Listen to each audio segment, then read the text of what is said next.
There's no feeling more intense than starting over. If you deleted your homework the day before it was due, as I have, or if you left your wallet at home and you have to go back after spending an hour in the computer. If you won some money at the casino and then put all your winnings on red but it came up black.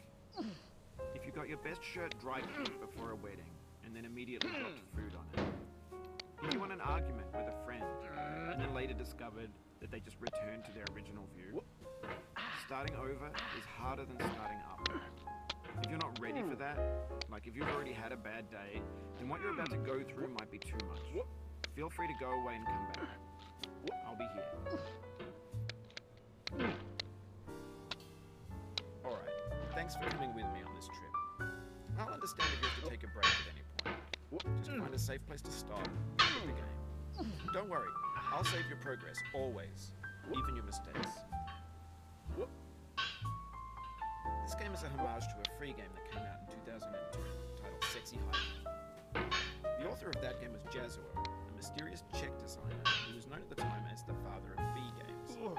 B games are rough assemblages of found objects. Designers slap them together very quickly and freely, and they're often too rough and unfriendly to gain much of a following. They're built more for the joy of building than as polished products. In a certain way, Sexy Hiking is the perfect embodiment of a B game. It's built almost entirely out of found and recycled parts, and it's one of the most unusual and unfriendly games of its time. In it, your task is simply to drag yourself up a mountain with a hammer. And that act of climbing, in the digital world or in real life, has certain essential properties that give the game its flavor. No amount of forward progress is guaranteed. Some cliffs are too sheer or too slippery. And the player is constantly, unremittingly in danger of falling and losing everything. Anyway, when you start Sexy Hiking, you're standing next to this dead tree that blocks the way to the entire rest of the game. It might take you an hour to get over that tree, and a lot of people never go past it. You prod and you poke at it, exploring the limits of your reach and your strength, trying to find a way up and over. And there's a sense of truth in that lack of compromise. Most obstacles in video game worlds are fake. You can be completely confident in your ability to get through them once you have the correct method or the correct equipment or just by spending enough time. In that sense, every pixelated obstacle in Sexy Hiking is real. The obstacles in Sexy Hiking are unyielding, and that makes the game uniquely frustrating. But I'm not sure Jazuo intended to make it frustrating. The frustration is just essential to the act of climbing, and it's authentic to the process of building a game about climbing. A funny thing happened to me as I was building this game. I'd have an idea for a new obstacle, and I'd build it, test it, and it would usually turn out to be unreasonably hard. But I couldn't bring myself to make it easier. It already felt like my inability to get past the new obstacle was my fault as a player rather than as a builder. Imaginary mountains build themselves from our efforts to climb them, and it's our repeated attempts to reach the summit that turns those mountains into something real. When you're building a video game world, you're building with ideas, and that can be like working with quickset cement. You mold your ideas into a certain shape that can be played with, and in the process of playing with them, they begin to harden and set until they're immutable, like rock. And at that point, you can't change the world, not without breaking it into pieces and starting fresh with new ideas. For years now, people have been predicting that games would soon be made out of prefabricated objects, bought in a store and assembled into a world. And for the most part, that hasn't happened, because the objects in the stores are trash. I don't mean they look bad or that they're badly made, although a lot of them are. I mean they're trash in the way that food becomes trash as soon as you put it in the sink. Things are made to be consumed and used in a certain context, and once the moment is gone, they transform into garbage. In the context of technology, those moments pass by in seconds. Over time, we've poured more and more refuse into this vast digital landfill that we call the internet. It now vastly outnumbers and outweighs the things that are fresh and untainted and unused. When everything around us is cultural trash, trash becomes the new medium, the lingua franca of the digital age. And you can build culture in trash, but only trash culture. B games, B movies, B music, B philosophy. This is what digital culture is. A monstrous mountain of trash, ash heap of creativity's fountain. A landfill with everything we ever thought of in it. Grand, infinite, and unsorted. There's 3D models of breakfast, Gen X's fanfic novels, scan magazines, green screen Shia LaBeouf, banned snuff scenes on Lively. Facebook's got lifelike bots with unbranded adverts and candid shots of Kanye and Taylor Swift mashups, car crash epic failed GIFs, Russian dashcam vids, discussions of McRibs, discarded, forgotten, unrecycled, muddled, rotten, untitled. Everything's fresh for about 6 seconds, until some newer thing beckons, and we hit refresh. And there's years of persevering, disappearing into the pile, out of style, out of sight. In this context, it's tempting to make friendly content that's gentle, that lets you churn through it but not earn it. Why make something demanding if it just gets piled up in the landfill, filed in with the bland things?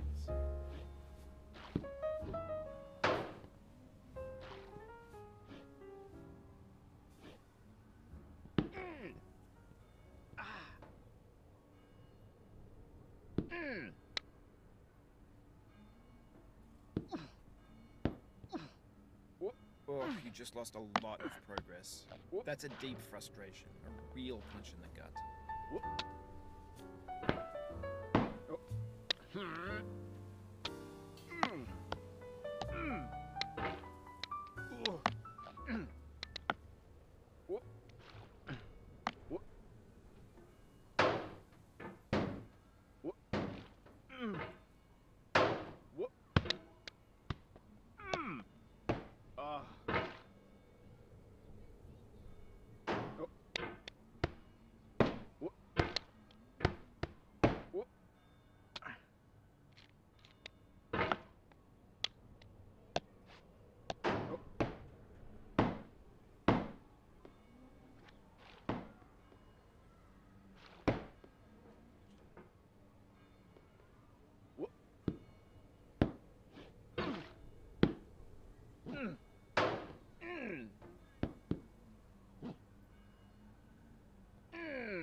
When games win you, they wanted a lot from you. Daunting you, taunting you, resetting and delaying you.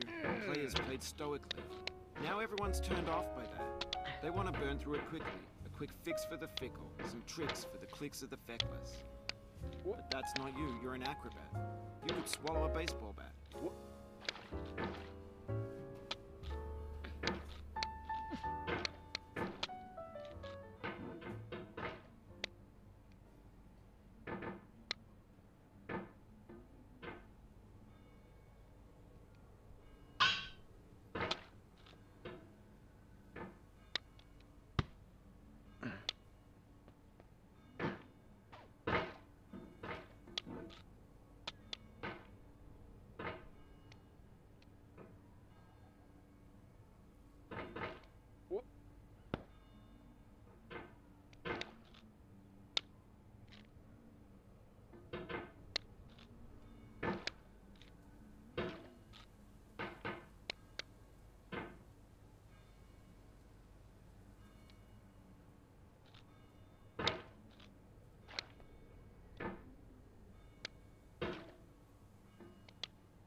I'll be back here again and again. Avenge and repent until you've ascended. Or until you're contented.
Now I know, most likely you're watching this on YouTube or Twitch, while some dude with 10 million views does it for you.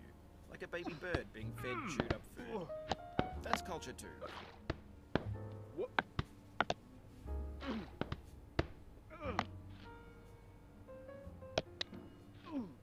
No. But on the off chance that you're playing this, what I'm saying is, trash is disposable, but maybe it doesn't have to be approachable. What's the feeling like? Are you stressed? I guess you don't hate it if you got this far. Feeling frustrated? It's underrated. Oof, sorry about that.